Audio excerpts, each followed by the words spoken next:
I've come to realize that there's this layer over relationships in people's essence. They tend to either be community driven, so really wanting to please and really wanting to make other people happy, or they tend to have their own needs, their own desires, and wanting those to be fulfilled by others without feeling the same expectation towards themselves. Now, those are two energies at the end of a spectrum. So it's two different degrees of the same thing if it's at the same intensity. I think there's a level of connectiveness and a level of self centeredness that's always going to be healthy. And I feel like most people benefit from having both energies and being able to tap into one or the other.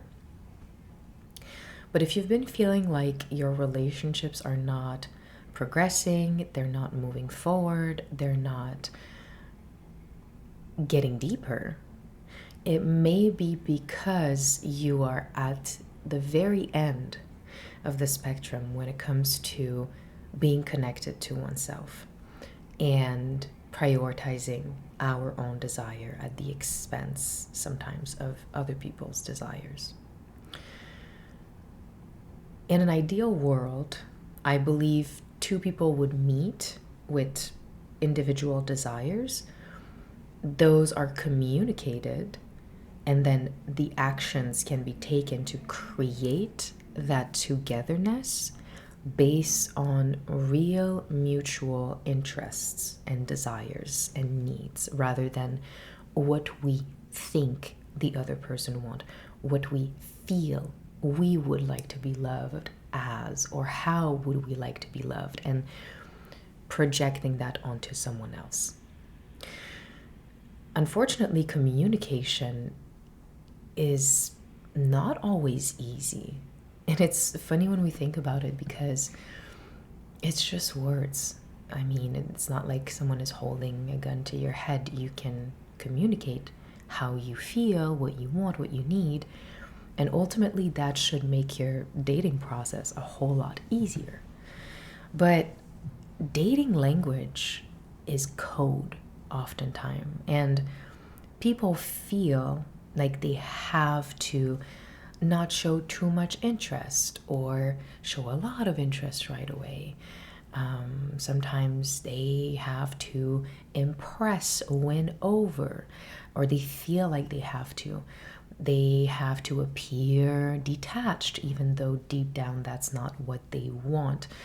And so, because there's a lot of incongruence in people in general when it comes to what they want deep down versus how they present themselves to be, oftentimes dating feels confusing, draining, and tiring.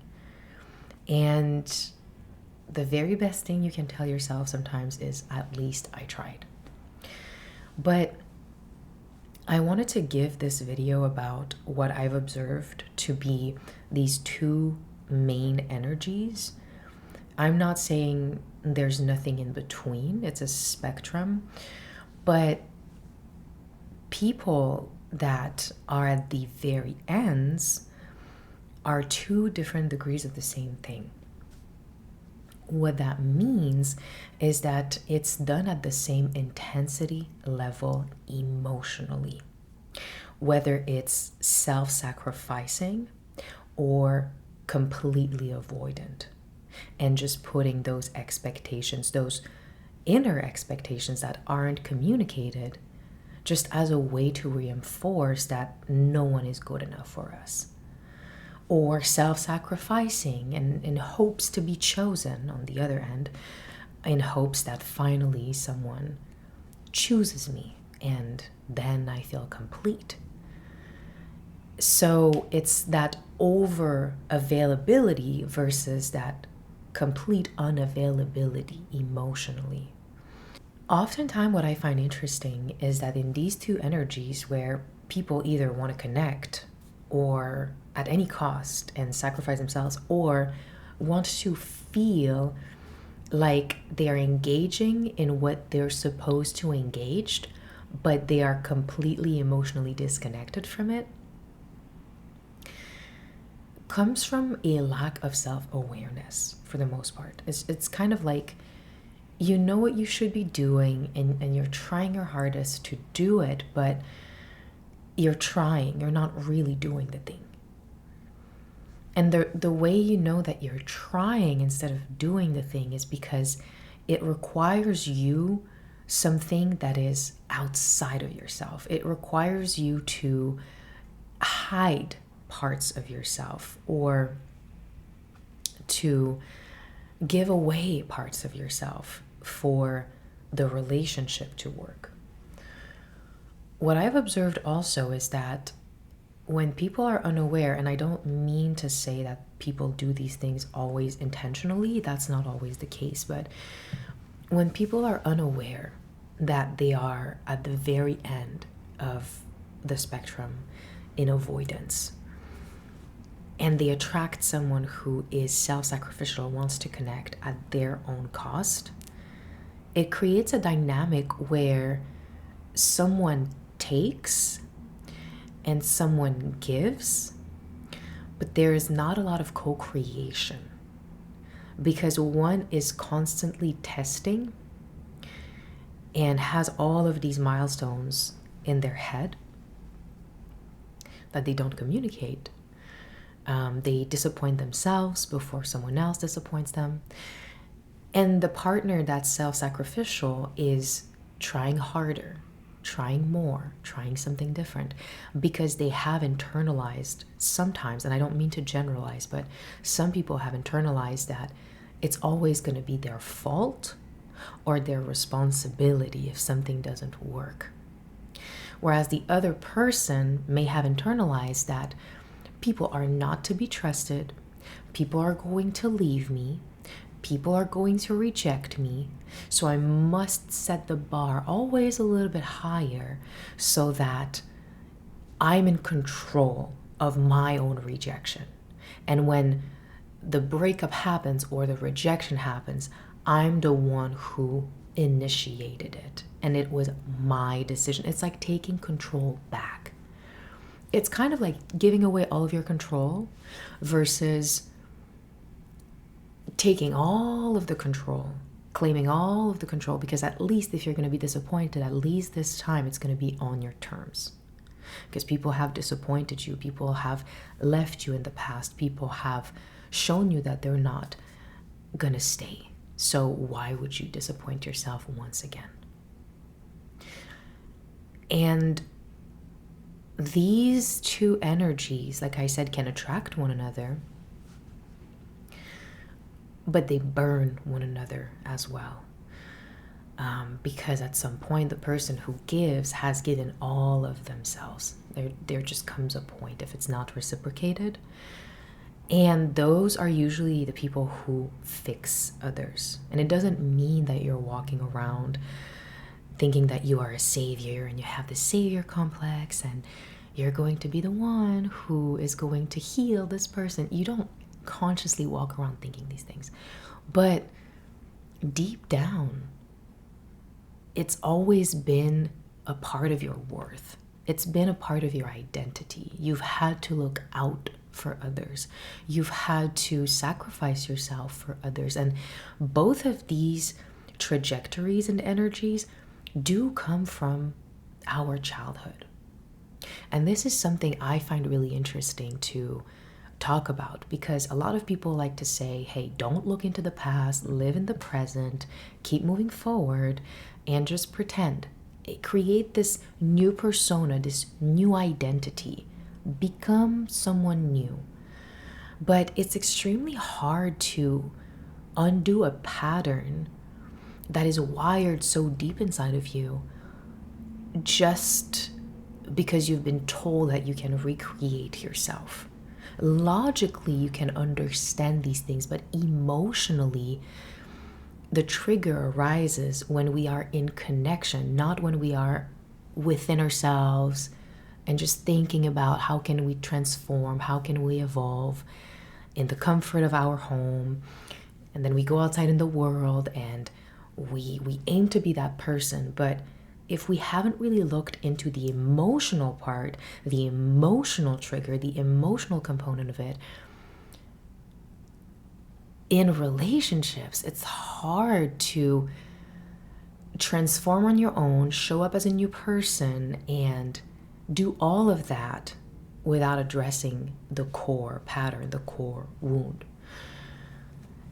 And that's why oftentimes we want to change. We're tired. We want to change, but it seems outside of ourselves, because no matter how much we try on our own, the same things arise and persist in connection and in relationships.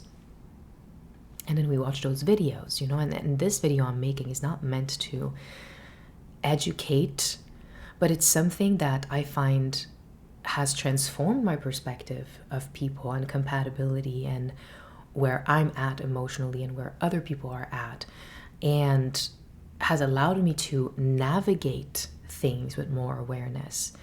But at the end of the day, knowing who you are and where you land is the first step.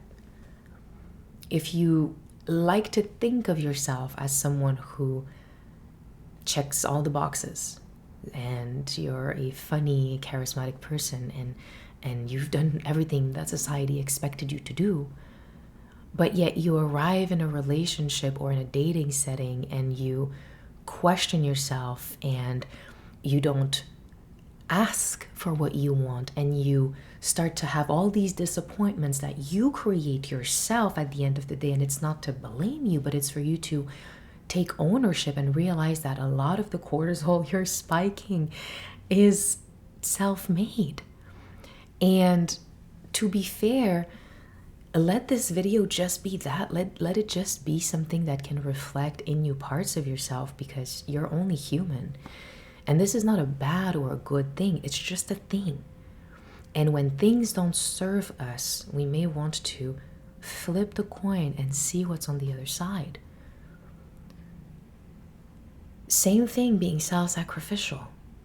Maybe if I give more, and you drain yourself, and every single time you're out of a relationship, you have to spend all this time healing.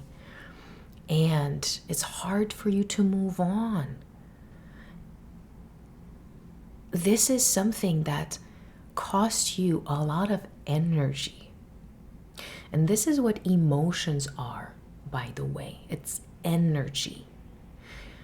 When we feel a certain way, it's not always rational, it's not always grounded in reality, but that's how we feel. But how we perceive our feelings, how we make them a part of us or not, I believe determines how much we progress, how much deeper can we go. Why does it feel scary to share your expectations? Why does it feel scary to stand on your boundaries or what you have determined is relevant for you, instead of giving up and just, maybe they're right. Yeah, maybe they know better. Maybe it's always outside of you, or it's completely inside of you and it's guarded and it's stiff. Like I said, there's everything in between. But the people that land in the middle of these energies, that are able to be self-reliant and guarded when needed, but also giving and open and receptive and curious when needed, I don't suspect they're going to be watching this video.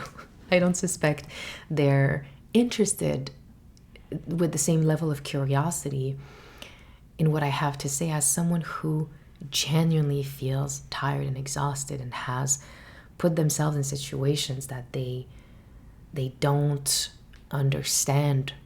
Why do I repeat?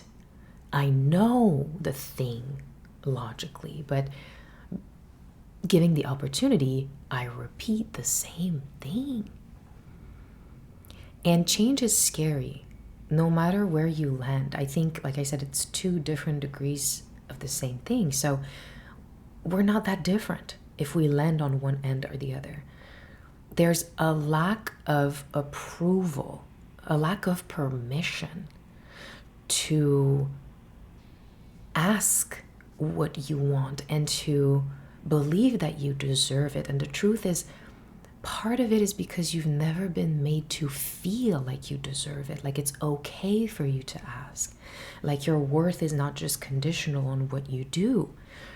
And sometimes we've been made to feel so conditional about our self-worth that we expect people to prove themselves to us, by the same way we have been raised and we despised. And before we realize it, we become the parents that have shaped us in a certain way, or the role models that have made us feel like our sense of love and belonging and connection is conditional to having enough, being smart enough, being kind enough, being respected enough. And we delay and we delay, and we're hoping that time will change, time will heal, time. But during that time, we are scrolling, we are stuffing ourselves with food, we are numbing ourselves down with so many things that don't allow us to reconnect. And so this is really the core purpose of my journey and my mission towards emotional intelligence and our relationship to ourselves, to our autonomy, to our integrity, to our desires, how our heart's desires is truly what leads us to connections that uplifts us or bring us down. And it's never too late, by the way, to reconnect and to feel like, hey, I just don't feel happy in that pattern, in that loop. I've kind of been looping a little bit. It's never too late to realize that. And sometimes it's so deep. It's so deep. We're so used to seeing things this way. We are so used to being the person we've known ourselves to be.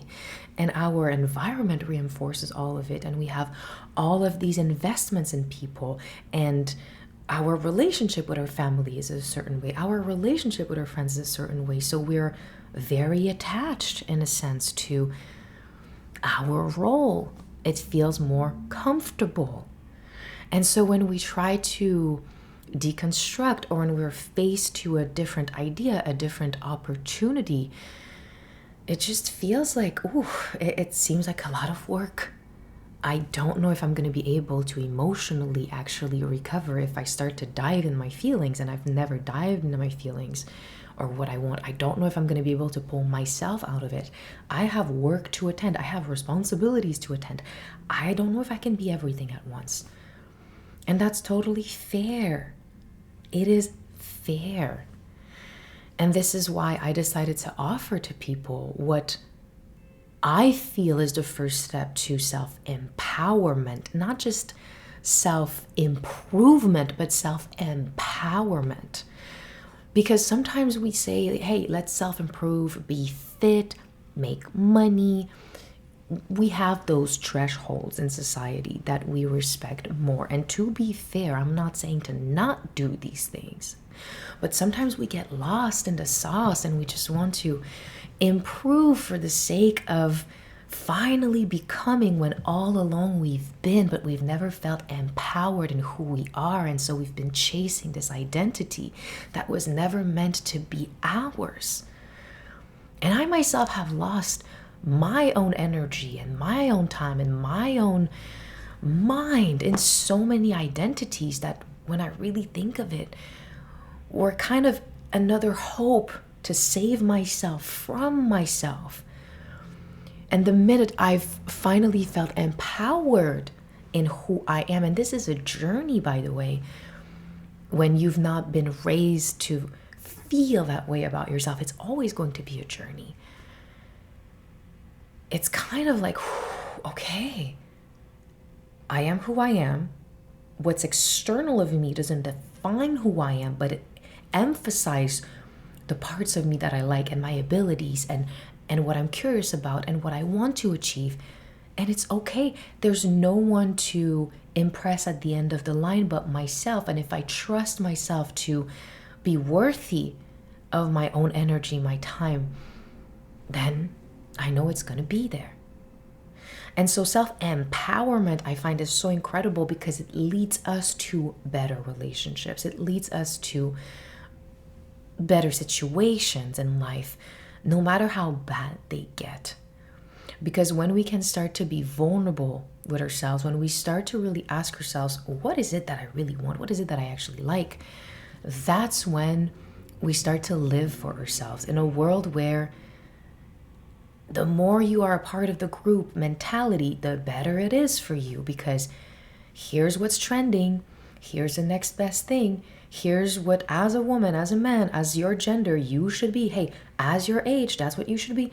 When there's all these boxes waiting for you to fall in and consume and consume and consume, when you start to take ownership of that, it is essentially what's allowing you to step out of these forces that I was talking about in the beginning, the super duper avoidant, essentially, we can say, or self-reliant, or have all of these expectations but doesn't communicate, versus self-sacrificial.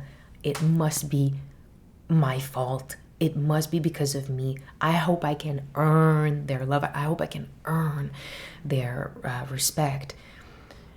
We can step out of these protection mechanisms because we trust ourselves to deserve what we want, and we empower ourselves.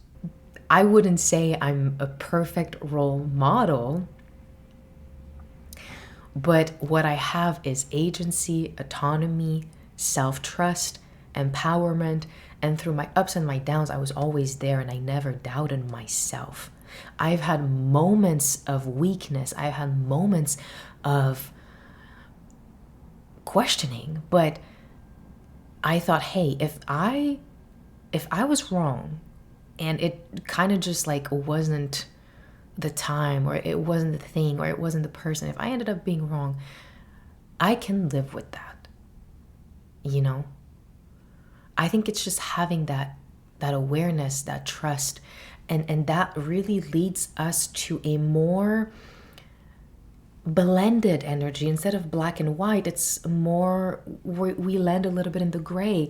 And because we know ourselves to be a well-rounded person, we can pull out of the black, we can pull out of the white when it's relevant, when it's necessary, but not because we are defending, protecting, or trying to avoid pain, hurt, or rejection. Because at the end of the day, we know we can live through pain, hurt, and rejection. And when you start to really feel comfortable with those things, it becomes dangerous, because you can basically do anything.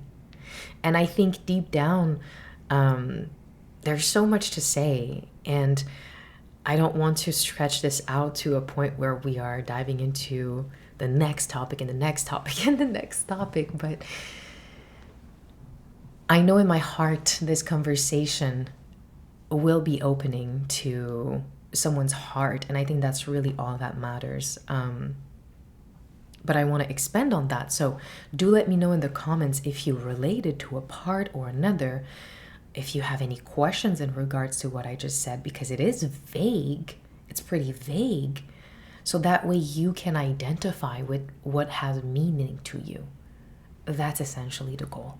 And this is why I do prefer talking to people one-on-one and working with people one-on-one, because I can have much more clarity in my guidance, because it's specific to you. I know exactly who I'm speaking to. And when it's oriented to a lot of people, I just want to reinforce, hey, this is not meant to be a general statement, a diagnosis, or something that is trying to give you the answers, but it's at least an open door to a topic that has led me to more self-understanding and understanding of others. And I hope it does the same for you. So I'll be waiting for your comments, reading your comments, and I'm so happy to be able to make these videos.